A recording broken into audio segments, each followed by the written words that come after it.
Hello guys, in this video I am going to show you how to add personal details to your account on the Oman Air application. But first I just want to mention, don't forget to subscribe to my channel because at 10,000 subscribers I am going to show you my whole YouTube revenue statistics and growth strategy, how to make money online. Now let's jump into it. First of all, open the application on your phone. Then tap on this sync band button down below in the right side corner of the screen and tap on the settings icon at the top in the right side and tap on edit profile. Tap on personal details and then you can add your phone number, area code, and you can add your address details,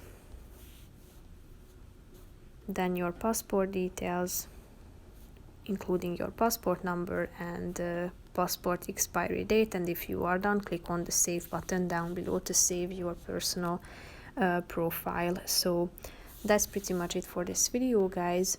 See you in the next one. Bye bye.